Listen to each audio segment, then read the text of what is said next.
Hello everyone, and welcome back to Brick Rigs. I'm just going to show off some of my latest creations, and I'll start off with just going in brief over the armoured personnel carriers in case you haven't seen my building, my couple of episodes where I'm actually building these. So I'll just go over them quickly. So inside here you've got a little warning light, gear stick, what's it called, steering wheel, yeah, there we go. Got a couple of side view mirrors. You've got some ladders to get in and out on both the inside and the outside. Up the top, just some hatches, little decal hatches. You have got a machine gun up here. And then in the back here, seating for 10 different people. You've got some bits and pieces on shelving at the back. You've got 2 MGs back here, none of which can actually shoot, but there are some MGs there. And then we've also got some .303 ammo for the MGs right there, a couple of them there. You've got some gigantic rifles here, because I tried making rifles and that's the best that I could come up with. And then some more MG ammo here. You've got some .303 ammo for the Enfields, just in a crate there and a crate there. More ammo boxes, and that's about it. If we enter it, there we go. It's a big thing. I'm fairly happy with how these things turned out, this and the other one. It's of course got headlights at the front and the rear. You've got the brake lights, there we go. You've got the reversing lights at the back there. You have got the warning lights, aka the indicators there. And yeah, so if we go forwards, then you've got headlights are at the bottom there, and then braking lights are also at the top. And that's the short overview of that. And then I've also created one of them with a turret as a sort of alternative thing. This is slightly different. There isn't the there's no rifles back there. However, up the top, as you can see, there is a turret. In fact, we'll just go over the outside bit first. So yeah, it's got a bit of sloping going on there. It's got one main gun here, sort of like an autocannon. Then it's got a coaxial machine gun. This is for the gunner, so the gunner can look out of there. Aerial up the top to coincide with the radio. At the back, you've got the big hatch. I'm very happy with how this turned out. I think it's one of the best hatches I've done, because it's got the little handle there, and then the whole thing actually swings up on these hinges, or at least that's the idea. These are also some more tail lights, so yeah, more things there. Actually inside you have got the radio operator's position here with the radio, the little aerial. Then you've got the loader back here, and then you've got the gunner's position there. And if we just head out in this, here we go. So you got that. As with the other one as well, the machine gun does fire, and you can also turn it by pressing Alt and then steering, which will turn it like this. And yeah, this thing all fires. Once again, you've got the tail lights there, and then that's about it for that. As for inside, you've of course got the modelled interior. There's the gunner's sight, just for up there. Down below, that's what it looks like inside. So you've got a rather gratuitous amount of space in here. And yeah, that's the overview of the APCs. I'm rather happy with how these turned out. But now we come to the first of the new creations. This one is an ARV, or an armoured recovery vehicle, based on the chassis of my tank. So yeah, the base chassis is the same. There's the engine bay, of course, nothing changed there. The front was elongated, or at least the actual upper casement was extended upwards and sideways, so it's gone a bit flat at the side, but then that means that if you are getting shot at, you have more of a chance to bounce there. Well, if this was a real life creation, if this was a real life tank. So yeah, there's that. It didn't quite turn out how I wanted the front to, but at the end of the day, armoured recovery vehicles aren't meant to be at the front line getting shot at, so yeah, that's the reason why there's only one machine gun up the top there. So yeah, it doesn't really matter if it's well angled or not. This isn't meant to be a fighting vehicle. But actually inside here you've got the radio operator's position, which has also got an aerial extending out the top. You've got 2 seats for the mechanics just inside the vehicle. I could add a couple more, but yeah. And then at the front, these are for the rams, for the main frontal scoop, and then you've got the driver's position up there. So yeah, there's the driver's position up here in this little cupola sort of bit, and that's just protruding out the top. And then you've got some hatch decals. You've got 2 there to get in via the back. You've got 1 there next to the driver, and then you've got this one up the top for the actual driver himself, so he doesn't have to come in here and then squeeze over the rams and squeeze up there. He can just drop in through the top. The machine gun here is mounted on an actuator. It is a manual actuator though. You can't actually you have to manually move it because there's so many buttons. There's only so many input axes I can use, and most of them are being used up, so this is just a manual, but mostly it's just for infantry deterrent really. That's why that's up there. Moving on to the outsides, 4 rams here which can extend the front scoop out, and then of course here is the main frontal scoop for constructing, you know, various earthworks and things. And then you've got 2 big lights here using a 2x2 circular headlight. Yeah, so a couple of big headlights up here. The idea is for them to illuminate whatever you're trying to use the scoop on. So yeah, there's the reasoning for that. At the back here you have got 2 winches here for pulling vehicles out of you know, mud or whatever, or if you know they've had their engine destroyed or something. You can move them out the way with that, and then of course at the back there is a crane for moving supplies from, you know, a supply truck to the floor or something like that, and that can also raise and lower, and it can also spin around 360, and then at the end of that there is a winch on that as well. And so yeah, nothing much more to say about that. The little driver's view here is just so that they can sort of look out over the top of the scoop. I was hoping to have like some sort of big gun like the Vindicator or something poking out the front, but it sort of didn't quite work, so I just sort of left it and just decided to go with a lightly armed, you know, tank. So yeah, this is how it looks actually in the game. There's the headlights, the big old headlights at the front, and you can of course drive it about as normal. Here's first person, so yeah, as you can see the driver's got a very tall view of everything, and yeah, you can drive around like that. Careful of the train. The scoop isn't quite as close to the floor as I might have wanted it to, but I think under the circumstances I think it's decent enough. So it's Alt and W and S to extend the front scoop. Unfortunately, if it does get too close to the machine gun, it sort of, yeah, goes like that and jumps up. But from first person, this is how it looks. Quite interesting. And then I believe it's pitch. Yeah, pitch is to raise and lower the scoop, so you can, yeah, you know, obviously raise and lower it as you wish. So, obviously, being the driver, you might want to do that when you know exactly what you want to raise it for. But yeah, and then you've got Alt and pitch. Alt and pitch raises and lowers the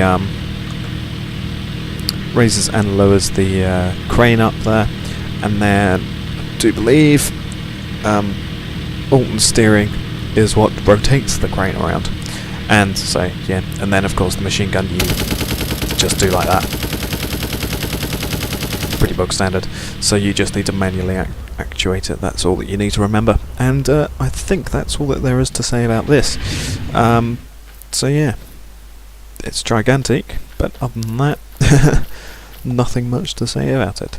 So then we come on to another version of my military truck, and as you can see, this is the basic military truck. However, what I've done is I have taken out the seats in the back. I've used the uncovered version just to give easier access, and I've turned it into a British supply truck.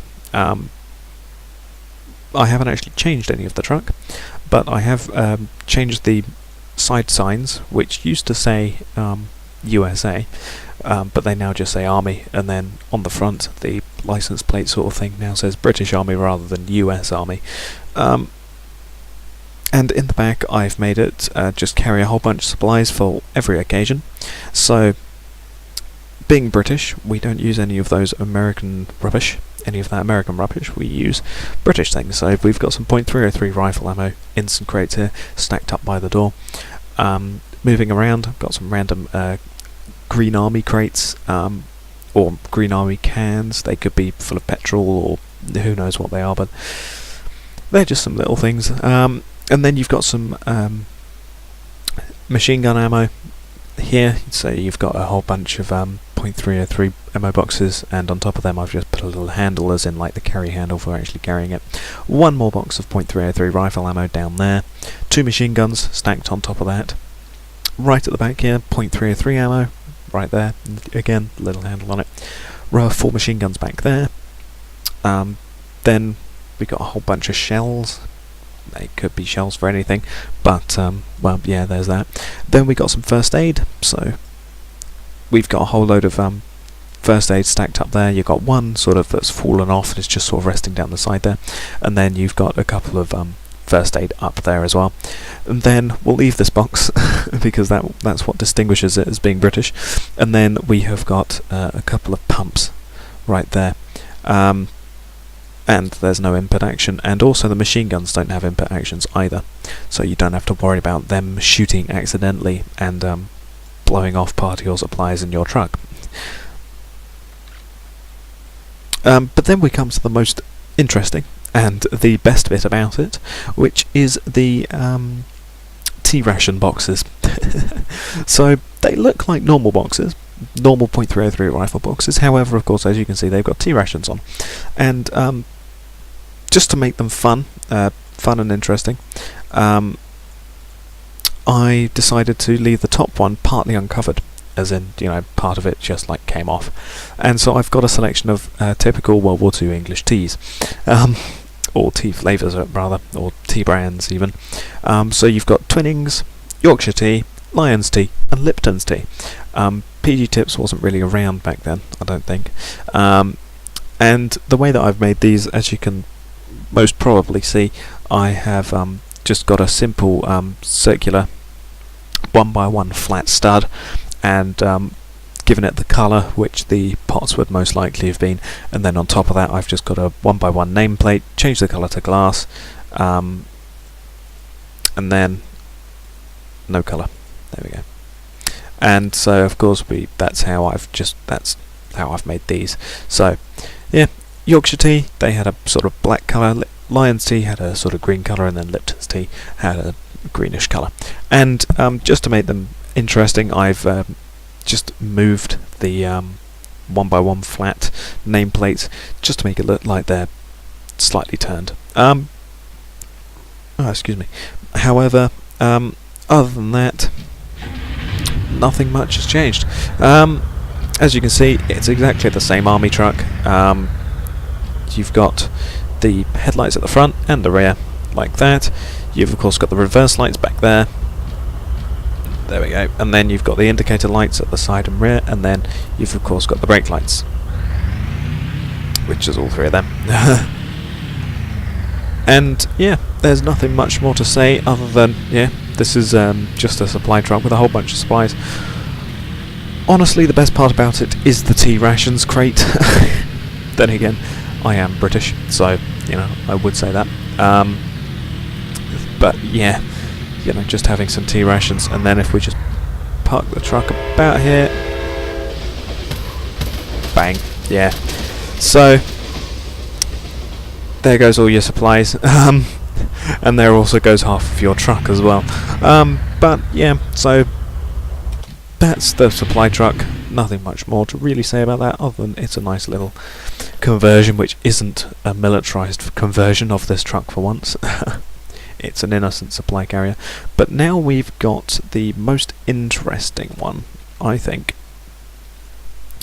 which I will go to the airfield for, and you will find out why in a moment. And that's because I've actually built an aircraft. I've actually managed to figure out how to build a biplane, actually. So I tried to base this on the Albatros D3, or at least one of the Albatrosses, although it could just be a generic World War I biplane. But as you can see, you've first up got the landing gear down here, and the funny thing is, this side landing gear always seems to fall off, but this side seems more sturdy. No idea why. It's rather odd, but oh well. Yeah, so the landing gear was made to look like a biplane landing gear, so it doesn't retract. It's held on with these things. It had like a wooden pole just to brace the two wheels, and they were held on by some metal rods actually to the fuselage. The fuselage is a sort of yellow, or well, beige colour, because that's what the colour is. It's beige, because some of the German aircraft did have a sort of beige colour as their main fuselage colour, so that's why you've got that there. I tried to make them slightly rounded at the rear, because the Albatros has got some really nice rounding and curves on it. And so yeah, you've of course got your all your flaps and everything for that. So you've got the rear rudder, you've got the tailplane back there. And then you've of course got the German cross at the side, which is put on a black redirector, a 1x1 brick redirector with a single stud at the side, and that's just got a 3x1 flat on it. And then you got one 1x1 triangle or ramp even, just on top of there. And yeah, there's that. And that's of course mirrored on the other side. Then on here you've got a nice just red seat, and then you've got the main control stick, which actually moves as you roll the aircraft left and right. As for the camo scheme, the Germans had some really cool camo schemes in World War One, and so yeah, I tried to just copy that, and so yeah, I'm giving it a sort of, it looks a bit digital camo, but I tried to make it not digital camo, but it came out how it is, and I'm quite happy with it. As for the front, the propeller is a bit small to my liking, but that's the only propeller we have currently. There it is.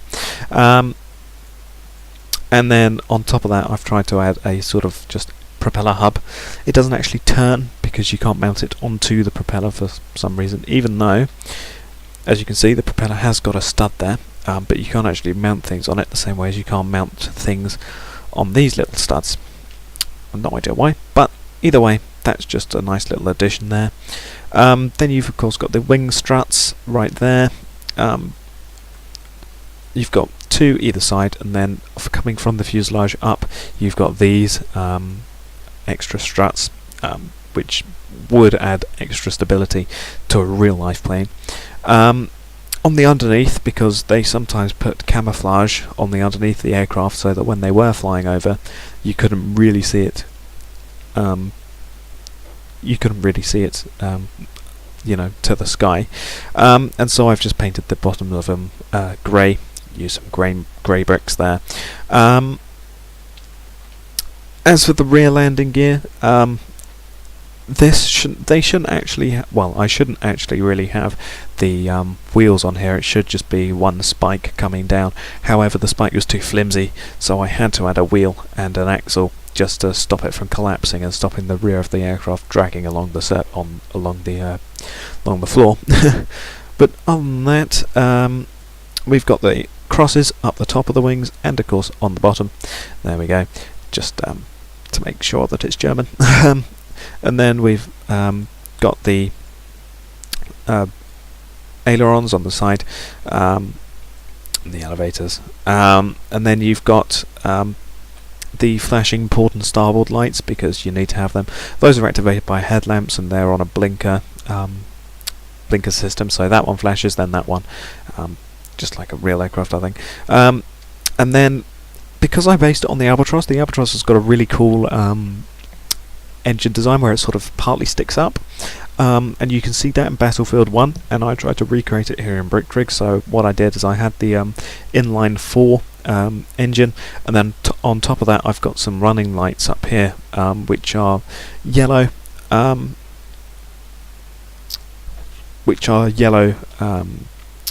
glass, there we go, and those have got the various running lights going on them, just to look like the pistons, which would be going up and down, like the real Albatros would have. And so those are just a really cool feature. It looks really impressive in the dark. However, what I would say is don't try and fly it in third person, because it's really difficult. It flies the best in first person, and it looks the best in first person, really. That's because these, the elevators, are done by view pitch, and the rudder is also done by view yaw, and for some reason it goes really weird when you're actually flying and you try and use it in third person, and I'll show you what I mean. So here we go, we're on a nice sunny day, and then H to activate the flashes on the side, and then J to activate the running lights, which gives it a really cool effect.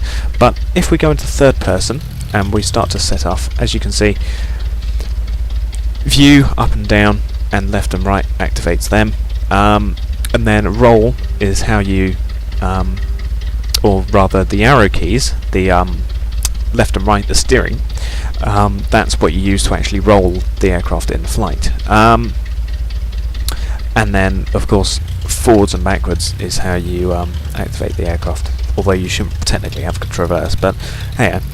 So just to show you what I mean by this thing doesn't really control very well in third person, here we go, we're just about taking off, and then I'll roll the thing, and it's a chore to keep it up in the air, and as you can see it sort of does that, tends to do that. We'll just demonstrate one more time. So this actually moves with the steering, obviously the rear things, but here we go. So I'm banking, and I have to be looking almost into the sun in order to actually try and get this thing to go up, and yeah, we clip the floor, and that is a bit of a problem. However, in first person this is what it looks like. It's a very cool effect. I like how I've managed to accomplish this, but then I would say that because it is my own creation. But here we go, so we can fly around. Holding a right click of course can make you look around the plane, and this is how it looks. Tailplane's slightly out of alignment, unfortunately, but yeah, that's only a minor detail. Well, I say minor, you can sort of clearly see it, but still you can look down upon the city. Oh god, oh god, oh god, that's not gone well. It does tend to plummet due to the engine not really being that powerful. It's only an inline 4 engine, and yeah, we've been shot down. That is a problem. However, let me change the time to darkness and you'll see what I mean. So here we go. We're now as dark as we can be. Well, the time is as dark as it can be, and this is where the running lights, to look like the pistons, really show their worth, because you can't really see them in the daytime. However, in darkness they look really cool, or at least I think at least, because I made the plane, as I keep saying. But there we go, so we can set ourselves a course over the city. There you go, so you can look out upon the wings of your aircraft, being careful not to crash into the skyscraper. There we go, wonderful. Let's be careful not to plummet into the ground this time, as we just bank around. There we go, so we can look down upon the city. This is very nice because this is like the first time that I've actually flown a plane. This is my only real flying Oh god. This is my only real flying practice in brick rigs, which is with this thing. So once we get down on the ground... Oh, we just managed to clip onto it. That sounds bad. There you go. Try and land it. Come on. We've just slid off. But we're down. And as you can see, like I keep saying, it's always this side of the undercarriage which collapses. I don't know why. This side, perfectly fine. The other side, oh, no, no, no, no, no, I'm getting out of here, and so that's just collapsed on me. And it always happens. I don't know why. Maybe if I'm more careful with coming down, but...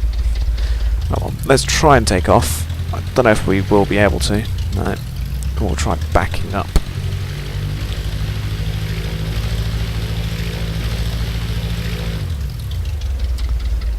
We'll just take off from the green here. Once we pick up speed, we'll take off. There we go. Excellent, excellent. And then there's the landing strip. Let's try and do this again, shall we?